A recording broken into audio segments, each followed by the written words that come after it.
সাল্লাল্লাহু আলাইহি ওয়াসাল্লাম বলেছেন, রিদর রব্বি ফি রিদল ওয়ালিদিহি ওয়া সাকাতুর রব্বি ফি সাকাতিল ওয়ালিদি। অর্থাৎ আল্লাহ রাসূল সাল্লাল্লাহু আলাইহি ওয়াসাল্লাম বলেছেন, পিতা মাতার সন্তুষ্টিতে আল্লাহ তাআলার সন্তুষ্টি রয়েছে এবং পিতা মাতার অসন্তুষ্টিতে আল্লাহ তাআলার অসন্তুষ্টি রয়েছে।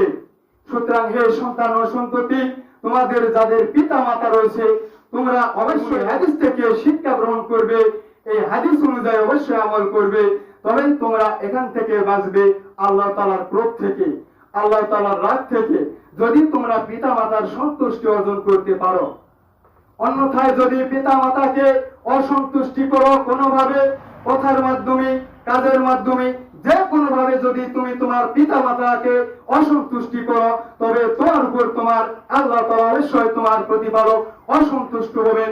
আর আল্লাহ তাআলা অসন্তুষ্ট হওয়া মানে তোমার জন্যই রয়েছে জাহান্নাম, নাউজুবিল্লাহ। সুতরাং সকলকে সতর্কতা অবলম্বন করতে হবে।